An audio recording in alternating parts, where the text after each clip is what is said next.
नमस्कार, बाल विकास के अगले वीडियो में आप सभी का स्वागत है। आज हम लोग जो है इसके आगे ये जो अवस्था है, इसके पहले हम लोगों ने शैशवावस्था देखा था। अब शैशवावस्था के आगे की जो अवस्था है, दूसरी जो अवस्था, प्रमुख अवस्था जो हमें मालूम है, बाल्यावस्था, आज हम लोग उसकी विशेषताओं के बारे में बात करेंगे। ठीक है, तो इसके पहले शैशवावस्था की विशेषताओं के बारे में बात किया हम लोगों ने। आज हम लोग जो है विस्तार से बाल्यावस्था की विशेषताओं के बारे में बात करेंगे। फिर उसके बाद से फिर किशोरावस्था की विशेषताओं के बारे में बात करेंगे। ठीक है, तो आइए शुरू करते हैं बाल्यावस्था की विशेषताओं के बारे में।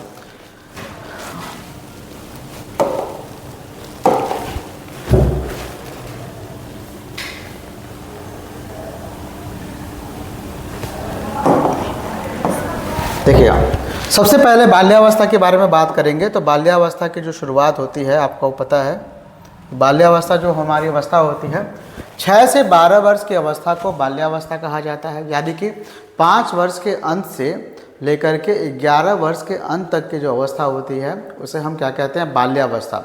अब यहाँ पे एक बात समझना होता है कि जो छोटा बच्चा हमारा है, यानी कि बच्चा जब शैशवावस्था में आया है, तो शैशवावस्था में जब शैशवावस्था से जब बच्चा बाल्यावस्था में प्रवेश करता है तो बहुत सारी क्षमताओं को लेकर के वहाँ पे आया हुआ है। उसका मानसिक विकास भी लगभग 90% के आसपास है। इसके अलावा उसके शारीरिक विकास बहुत तेज़ी के साथ हो रहा है।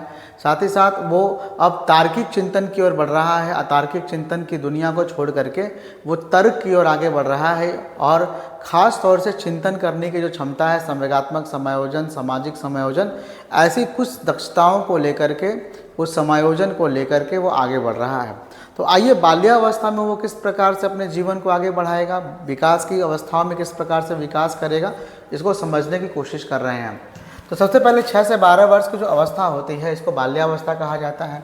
अब रास ने इस अवस्था के बारे में एक स्टेटमेंट दिया कि इस अवस्था को शारीरिक और मानसिक स्थिरता का काल कहा जाता है। इस अवस्था को शारीरिक और मानसिक स्थिरता का काल कहा जाता है। तो अगर प्रश्न आता है कि विकास के किस अवस्था को शारीरिक और मानसिक स्थिरता का काल कहा जाता है, तो वो हमारा क्या है, बाल्यावस्था है। फिर देखिएगा, बाल्यावस्था को गिरोह की अवस्था, गैंग की अवस्था कहा जाता है। गिरोह की अवस्था इसलिए कहा जाता है कि यहाँ पे क्या होता है, बालक जो है गिरोह में खेलता है और वो अजीब तरीके के खेलों को खेलता है, जैसे धूल में खेलना बहुत आम बात हो गया, या इस तरीके से कुछ खेलों को खेलता है जिसमें एक समूह की भावना वहाँ पे नज़र आती है।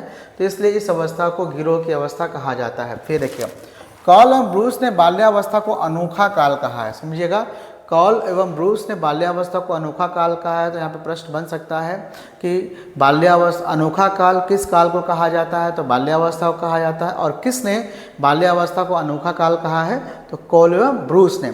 अब सवाल ये आता है कि कॉल एवं ब्रूस ने बाल्यावस्था को अनोखा काल क्यों कहा है? क्योंकि एक ऐसा काल होता है जहाँ पर माता पिता को अपने बच्चे को समझने में काफ़ी परेशानी का सामना करना पड़ता है, और उनको ये समझ में नहीं आता है कि हमारा बच्चा आखिर में चाहता क्या है। कभी कभी बहुत ज़्यादा जिद करने लगता है, या किसी चीज़ के लिए उसको मनाना जो है बहुत असहज हो जाता है। इस नाते बाल्यावस्था को अनोखा काल कहा जाता है। अगला देखिए, रास ने इस अवस्था को मिथ्या परिपक्वता काल या छदम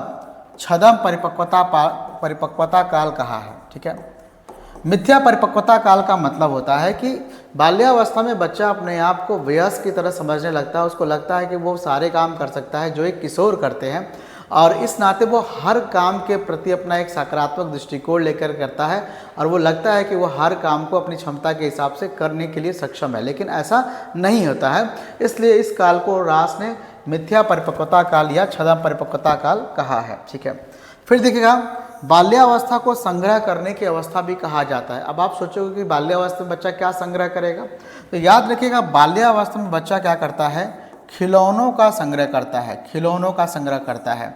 अब आप सोचेंगे कि ये काम तो शैशवावस्था में भी होता है, लेकिन आपको ये समझना होगा कि शैशवावस्था में बच्चे जो है खिलौनों का संग्रह नहीं करते हैं। वो खिलौनों से खेलते हैं, खिलौनों को तोड़ देते हैं। उनके पास इतनी समझ नहीं रहती है कि वो संग्रह करके उनको सुरक्षित रखें। लेकिन बाल्यावस्था में बच्चा अपनी चीज़ों को समेट के रखता है, और यही कारण है कि अगर उसका कोई हमउम्र जो है उन खिलौनों को छूने की कोशिश करता है तो वो उसके साथ चीज़ों को साझा करता है, लेकिन थोड़ा सा आगे की जब वो उत्तर बाल्यावस्था की ओर बढ़ता है तब जा कर के। तो इसलिए बाल्यावस्था को खिलौनों की आयु भी कहा जाता है। खिलौनों की आयु अगर कहा जाए तो इसको कहा जाता है बाल्यावस्था को खिलौनों की आयु कहा जाता है, क्योंकि इस अवस्था में बालक जो है अपने खिलौनों का क्या करता है, संग्रह करता है। फिर देखते हैं आगे 6 से 9 वर्ष को संचयी काल।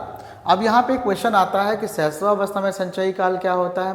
संचयी काल का मतलब कि ऐसे काल जहाँ पे सभी प्रकार के विकास मिल करके एकीकृत भूमिका निभाते हैं या मिल करके जो है एक विकास को अंजाम देते हैं। उसी तरीके से बाल्यावस्था का संचयी काल होता है वो आपका 6 से 9 वर्ष होता है, और इसमें 10 से 12 वर्ष की जो अवस्था होती है इसको परिपाक काल कहा जाता है। तो क्वेश्चन आ सकता है कि बाल्यावस्था में परिपाक काल कितने अवधि का होता है, तो वो हमारा है 10 से लेकर के 12 वर्ष की अवस्था पे। आइए नेक्स्ट स्लाइड की तरफ बढ़ते हैं। नेक्स्ट देखते हैं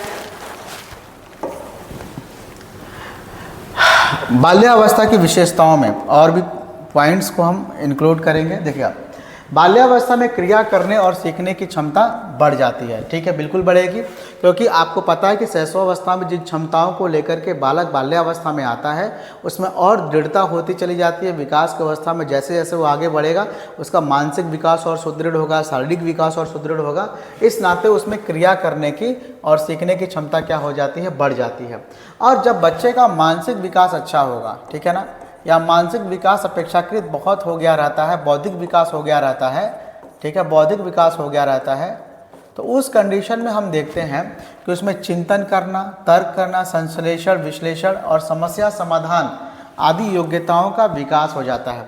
जैसे आपने पढ़ा है कि अगर सभी प्रकार के शिक्षण विधियों का प्रयोग करने के लिए सबसे समुचित अवस्था कौन सा है, तो वो आपका क्या होता है, बाल्यावस्था होता है। लेकिन शैशवावस्था में ज़्यादातर बालक अनुकरण के द्वारा सीखते हैं, इस नाते उसमें खेल खेल के द्वारा शिक्षा देने की अवधारणा जो है रखी गई है ताकि सहज प्रवृत्ति से बालक सीखे। लेकिन बाल्यावस्था में क्या होता है कि हम सभी प्रकार के शिक्षण विधियों या शिक्षण सूत्रों का इस्तेमाल कर सकते हैं, लेकिन हमें बस एक बात का ध्यान रखना है कि बच्चों की वैयक्तिक विभिन्नता का ध्यान देना होगा, क्योंकि बाल विकास का सिद्धांत कहता है कि किसी भी शिक्षण प्रक्रिया में या कोई भी कौशल अगर सिखाना है तो वैयक्तिक विभिन्नता का हमें विशेष तौर से ध्यान रखने की आवश्यकता होती है।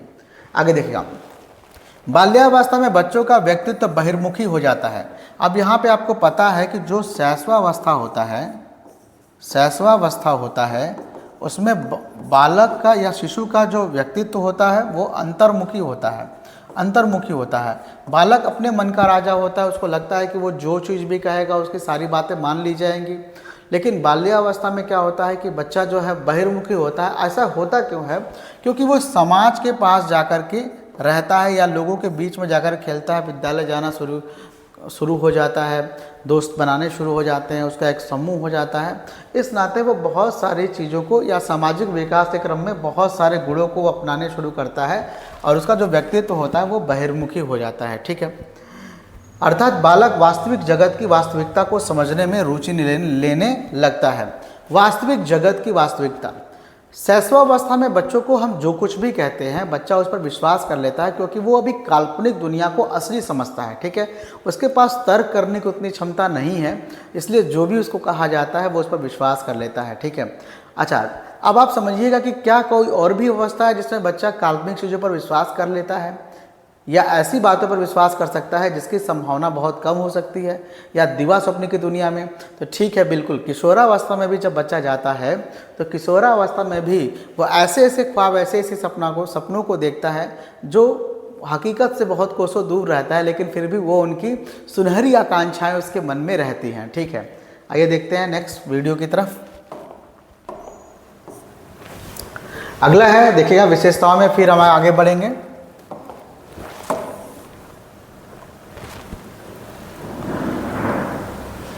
ठीक है, एक मिनट, विशेषताओं में हम आगे बढ़ेंगे। देखिए आप, बाल्यावस्था में सृजनात्मक शक्ति का मतलब होता है कभी कोई काम अगर कोई मौलिक तरीके से करता है, मौलिक तरीके से या रचनात्मक तरीके से अगर कोई कार्य किया जाता है तो हम कहते हैं कि बालक में सृजनात्मक शक्ति का विकास होता है। जैसे कुछ नई चीज़ों को करना, जैसे बच्चा प्रोजेक्ट कोई बना रहा है, उस प्रोजेक्ट में अगर उसकी सहायता नहीं करते हैं या पहले वो प्रोजेक्ट बन गए होते हैं लेकिन बच्चा अपने तरफ से वो प्रोजेक्ट का निर्माण अगर करता है तो उसको हम कहते हैं कि सृजनात्मक चिंतन वो कर रहा है और वो नए तरीके से किसी काम को करने की कोशिश कर रहा है, मौलिक तरीके से करने की कोशिश कर रहा है, यानी कि उसमें सृजनात्मक शक्ति का विकास हो रहा है। हालांकि आपको ये पता होना चाहिए कि बालक किसी भी अवस्था में रहता है उसके अंदर कुछ न कुछ सृजनात्मक गुण अवश्य मौजूद होते हैं। दुनिया में कोई ऐसा नहीं है जिसके पास कुछ न कुछ मात्रा में सृजनात्मक क्षमता नहीं होता है। आगे देखिएगा, इस अवस्था में बालक संवेगों पर नियंत्रण करना सीख जाता है। अब आपको पता है कि जब बच्चा शैशवावस्था में रहता है, देखिएगा बच्चा जब शैशवावस्था में रहता है तो उसके संवेगों का विकास वहाँ पे शुरू हो जाता है, लेकिन उसमें प्रेम, भय, क्रोध और ईर्ष्या, तो 6 वर्ष तक की अवस्था तक ये सारे, और 2 वर्ष की अवस्था तक ईर्ष्या संवेग का उसमें जागरण हो जाता है, मतलब उसकी शुरुआत हो जाती है। लेकिन सुदृढ़ीकरण किसका होता है? प्रेम, भय और क्रोध का। ये 6 वर्ष की अवस्था तक बच्चे के अंदर ये बहुत प्रभावी तरीके से इसमें नज़र आने लगता है। और इस नाते जो है देखिएगा, अब होता क्या है कि शैशवावस्था में बच्चों का जो संवेग रहता है वो अस्थिर रहता है। जैसे आपने देखा होगा कि कोई छोटा बच्चा अगर है उसे हमने गोद में उठा लिया तो वो चुप हो जाता है, लेकिन गोद से जैसे उतारते वो रोने लगता है, मतलब उसको कोई भी काम वो इंस्टेंट खुश हो जाता है, इंस्टेंट दुखी हो जाता है। तो इसलिए हम कहेंगे कि संवेगों पर थोड़ी अस्थिरता रहती है। लेकिन जब वही बच्चा जो है थोड़ा सा और विकास की अवस्था में आगे बढ़ता है, यानी कि 6 वर्ष के बाद बाल्यावस्था में आता है, तब वो अपने संवेगों पर दमन करना सीख जाता है। जैसे उदाहरण के तौर पर मान लीजिए हम कोई बच्चा है तो किसी बच्चे को हमने पीट दिया, वो रोने लगा, फिर हमने कहा चुप हो जा, अगर फिर रोएगा तो फिर पीटा जाएगा। तो हम ज़बरदस्ती क्या करते हैं, उसके संवेग को दबाने की कोशिश करते हैं और बच्चा डर के मारे चुप भी हो जाता है। बच्चा डर के मारे चुप भी हो जाता है, यानी कि बच्चा अपने संवेगों का दमन करना सीख जाते हैं। लेकिन इसका एक नकारात्मक पहलू ये होता है कि कभी कभी अगर बच्चों को ज़बरदस्ती डांट कर डपट कर उनके संवेगों को दमन करने के लिए अगर हम मजबूर करते हैं तो इससे क्या होता है कि उनका जो व्यक्तित्व होता है उस व्यक्तित्व पर प्रभाव पड़ता है और कई बार उसका पूरा उनके विकास के ऊपर उसका प्रभाव पड़ने लगता है। बच्चा अंतर्मुखी स्वभाव का हो जाता है, दब्बू प्रवृत्ति का हो जाता है, वो संकुचित स्वभाव का हो जाता है, वो डरा डरा सा रहता है। इस नाते हमें कोशिश करना चाहिए कि निर्दयता पूर्वक या कठोरता पूर्वक किसी को संवेगों को दमन करने के लिए हमें मजबूर करने की कोशिश नहीं करनी चाहिए। आगे देखिएगा, स्ट्रेंज महोदय के अनुसार 7 से 8 वर्ष के बच्चे जो है सामाजिक मापदंडों के आधार पर अच्छे व बुरे में भेद करना सीख जाते हैं। तो अगर आप कह सकते हैं कि उम्र के किस अवस्था में बच्चे अच्छे व बुरे में भेद करना सीख जाते हैं, तो स्ट्रेंज महोदय के अनुसार 7 से 8 वर्ष के बच्चे जो होते हैं वो अच्छे व बुरे में भेद करना सीख जाते हैं। हालांकि अच्छे और बुरे में भेद करना उसको आता कैसे है कि जब वो समाज के बीच में, लोगों के बीच में जाता है तो वो लोगों को पहचानना शुरू कर देता है। और इसलिए पहचानना शुरू कर देता है क्योंकि उसके पास एक क्षमता आ चुकी है। कौन सी क्षमता आ चुकी है? अभी संप्रत्यय निर्माण की, संप्रत्यय निर्माण की यानी विचार बनाने की क्षमता आ चुकी है, जिसके कारण वह दूसरों के प्रति अपना विचार बना पाता है और वो अच्छे हैं या बुरे हैं इसके बारे में वो निष्कर्ष निकाल सकता है। आइए आगे बढ़ते हैं, नेक्स्ट वीडियो पे देखते हैं मैकडूगल। देखिए कुछ यहाँ पे शब्द गलत हो गया, टाइपिंग मिस्टेक है, इसको आप सही कर लीजिएगा लिखते समय। देखिएगा मैकडूगल, मैकडूगल, ठीक है। मैकडूगल ने कुल 14 संवेगों के बारे में बताया है। किसी क्लास में हम इसके बारे में विस्तार से चर्चा करेंगे। फिलहाल देखिएगा, मैकडूगल ने कहा कि संवेग और मूल प्रवृत्ति, या मूल प्रवृत्ति क्या होता है? संवेगों के फलस्वरूप जो क्रिया होती है उसे मूल प्रवृत्ति, इसको याद रखिएगा कि संवेगों के फलस्वरूप जो क्रिया होती है उसे हम मूल प्रवृत्ति कहते हैं, ठीक है। जैसे अगर हमें क्रोध आ गया तो क्रोध आने पर हम क्या करेंगे? उस चीज़ से दूर भागने, या क्रोध आ गया तो हम अपनी जो अंदर की भड़ास रहेगी उसको निकालने की कोशिश करेंगे। उसी तरह से मान लीजिए अगर किसी के अंदर कोई और भी वात्सल्य आ गया तो हम क्या करेंगे? हम किसी बच्चे के प्रति जो है अपना आकर्षण, या बच्चे के प्रति हमारा आकर्षण शुरू हो जाएगा। यानी हर एक संवेग के प्रति जो है एक मूल प्रवृत्ति होती है, यानी कि एक क्रिया होती है, और उन संवेगों के फलस्वरूप जो क्रिया होती है उसी को ही मूल प्रवृत्ति कहा जाता है। तो इन्होंने कहा कि संवेग और मूल प्रवृत्ति दोनों आपस में जुड़ा होते हैं। संयोगों के उत्पन्न होने पर व्यक्ति में क्रियात्मक अनुभूति होती है, और ये जो क्रियात्मक अनुभूति होती है इसी को हम क्या कहते हैं, मूल प्रवृत्ति कहते हैं। और आपने पढ़ा भी है कि जब भी संवेग होते हैं, संवेग हमेशा अचानक उत्पन्न होता है। संवेग जो है सार्वभौमिक होते हैं, दुनिया का हर व्यक्ति के अंदर संवेगों का उत्पन्न होता है। संवेग जब भी उत्पन्न होते हैं तो आपके अंदर क्रियात्मक अनुभूति, आपको कुछ करने का मन, गुस्सा आ गया तो आपको मन करेगा जल्दी से इस गुस्से से हम निजात पा लें, किसी को पीट दें, मार दें, इस तरह की भावना हमारे मन में आती है। तो संवेग जब भी आते हैं तो हम तुरंत संवेगों से निजात पाने की कोशिश करते हैं, और इसके लिए हम हमारा कई बार जब संवेग हमारे पर प्रभावी हो जाता है तो हमारे शरीर का आकार बदल जाता है, हमारे चेहरे का भाव बदल जाता है, चेहरा लाल हो जाता है, बहुत सारी चीज़ें उसमें होती हैं, ठीक है। और संवेग कभी भी उत्पन्न, ऐसा नहीं है कि संवेग अचानक उत्पन्न हो जाएंगे, संवेग अचानक उत्पन्न होंगे, लेकिन इसके पीछे संवेगों को उत्पन्न करने के लिए कुछ उद्दीपक होते हैं, कुछ उद्दीपक होते हैं, समझ में आ रहा है।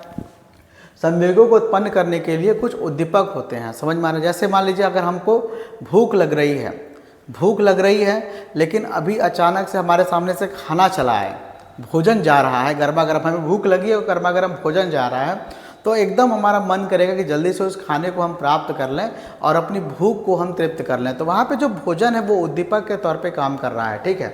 फिर देखिएगा, किलपैट्रिक ने बाल्यावस्था को प्रतिद्वंदात्मक समाजीकरण की अवस्था कहा। ये हमारा फैक्ट क्वेश्चन हो जाएगा, किसने बाल्यावस्था को प्रतिद्वंदात्मक समाजीकरण की अवस्था कहा, या समाजीकरण की मात्रा सही कर लीजिएगा आप लोग, अवस्था कहा है तो किलपैट्रिक ने।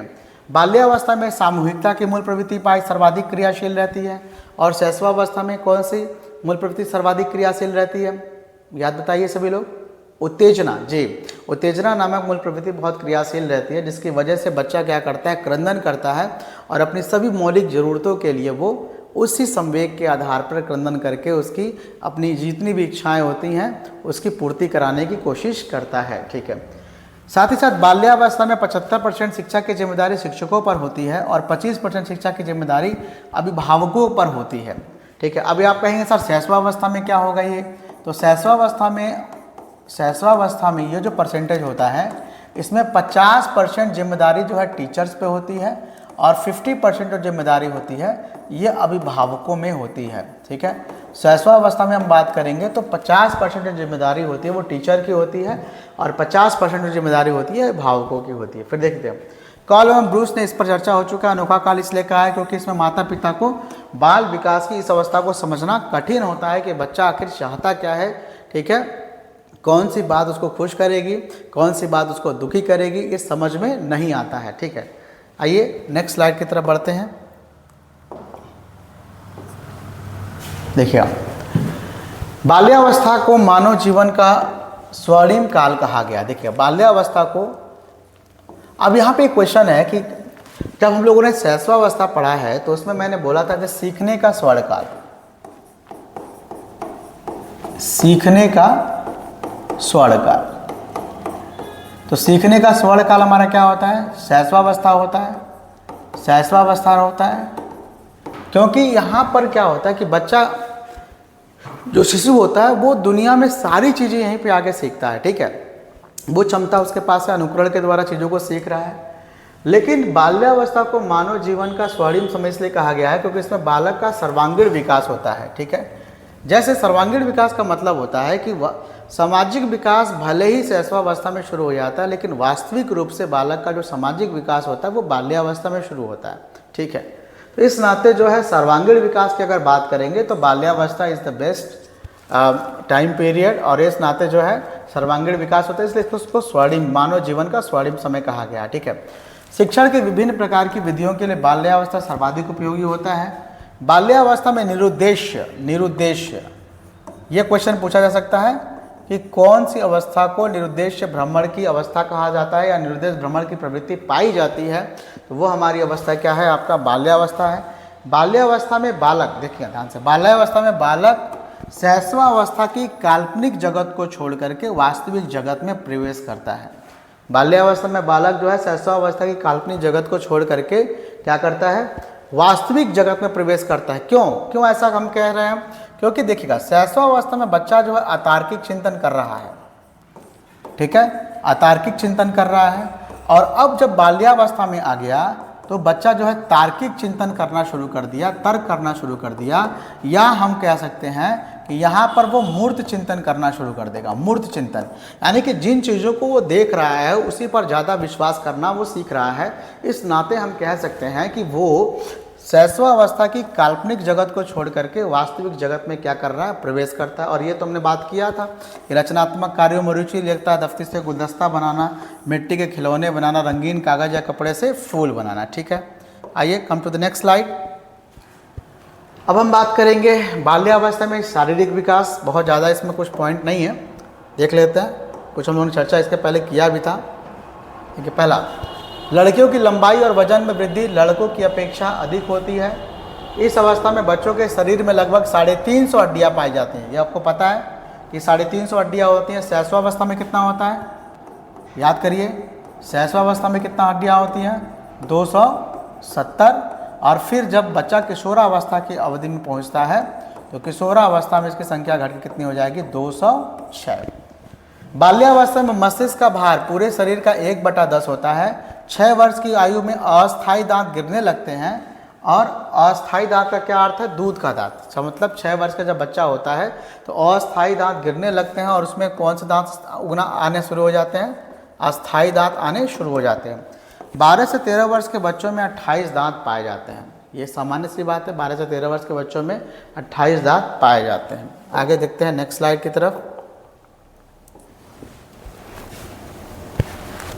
देखिए, अगला है बाल्यावस्था में मानसिक विकास। ठीक है, 6 वर्ष की आयु के बच्चों में संवेदना, प्रत्यक्षीकरण, कल्पना और स्मृति शक्तियों का विकास प्रारंभ हो जाता है। 6 से 9 वर्ष के बीच चिंतन, तर्क शक्तियों का विकास शुरू हो जाता है। 9 से 12 वर्ष में संश्लेषण, विश्लेषण क्षमता का विकास हो जाता है। इसके द्वारा बालक संप्रत्यय का निर्माण मतलब विचार निर्माण की प्रक्रिया, किसी वस्तु के प्रति, किसी व्यक्ति के प्रति वो विचारों का निर्माण कर पाता है, उसके प्रति अपनी ओपिनियन बना पाता है। इस अवस्था में समस्या समाधान की योग्यता का विकास हो जाता है, जिसके कारण आप कह सकते हो कि प्रोजेक्ट या समस्या समाधान की विधि के द्वारा जो है बच्चों को पढ़ाना उचित हो जाता है। हालांकि समस्या समाधान ज़्यादातर अप्रोप्रिएट होता है किशोरावस्था के लिए। ठीक है, क्योंकि किशोरावस्था में बच्चों का अधिकतम बौद्धिक विकास हो गया रहता है। ठीक है, फिर देखिएगा पियाजे के अनुसार 7 वर्ष का बालक मूर्त चिंतन करने लगता है। जो मैं भी बात कर रहा था कि बच्चा काल्पनिक जगत को छोड़ करके वास्तविक जगत में इसलिए आ गया क्योंकि अतार्किक चिंतन से वो तार्किक चिंतन कर रहा है, और तार्किक चिंतन के साथ वो क्या कर रहा है, मूर्त चिंतन कर रहा है। ठीक है, इस नाते जो है वो चीज़ों को और अच्छे से समझ पा रहा है, विश्वास कर पा रहा है। इसमें क्रमबद्धता का अभाव रहता है। ये बात और है कि जो मूर्त चिंतन करता है उसमें एक क्रमबद्धता यानी कि एक हम सीक्वेंस का अभाव पाते हैं। आगे देखते हैं।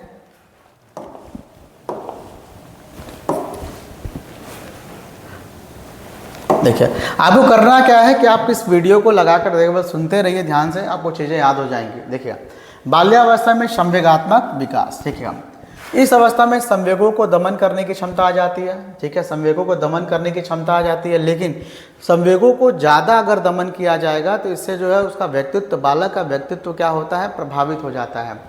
शैशवावस्था में विकसित संवेगों जैसे प्रेम, भय, ईर्ष्या, क्रोध की अभिव्यक्ति होने लगती है। बच्चों में स्वतंत्र रहने और स्वतंत्र रूप से रहकर कार्य करने की प्रवृत्ति आ जाती है। इस अवस्था में बच्चों के अंदर जिज्ञासा की प्रबलता होती है। ठीक है, जिज्ञासा की प्रबलता होती है, क्योंकि आपने देखा होगा कि इस उम्र के बच्चे बहुत ज़्यादा क्वेश्चन पूछते हैं, प्रश्नों को पूछते हैं, और तरह तरह के प्रश्न पूछते हैं अपने चारों तरफ। किन के बारे में प्रश्न पूछते हैं, जिनके बारे में वो सुनते हैं या जो चीज़ वो देखते हैं उसके बारे में आपसे प्रश्न पूछते हैं। ठीक है, संवेगों को दमन करने से कभी कभी मानसिक कठिनाइयाँ हो जाती हैं, जिससे उनका व्यवहार असंतुलित हो जाता है, जो अभी हम लोगों ने बात किया है। ठीक है, चलिए आगे बढ़ते हैं। Come to the next slide. देखिए, इस अवस्था में सामूहिकता के सामाजिक विकास के अंतर्गत ये पॉइंट हमारा आ रहा है, बाल्यावस्था में सामाजिक विकास।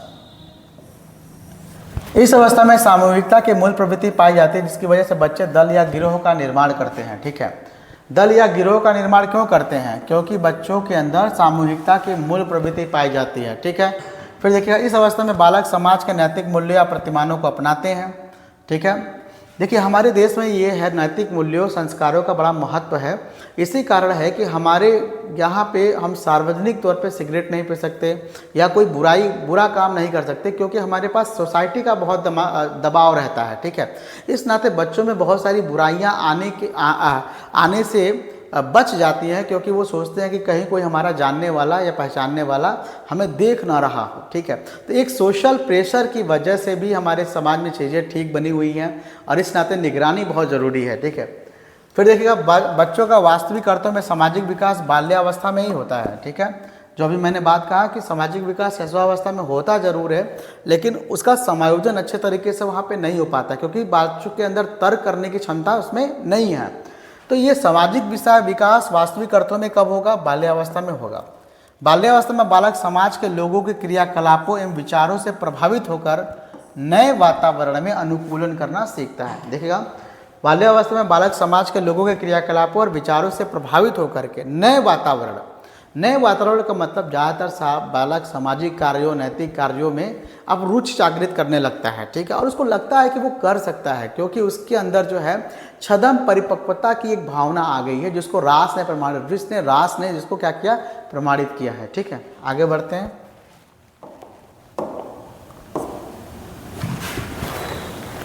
ठीक है, इस अवस्था में बालक में संज्ञानात्मक विकास, ठीक है।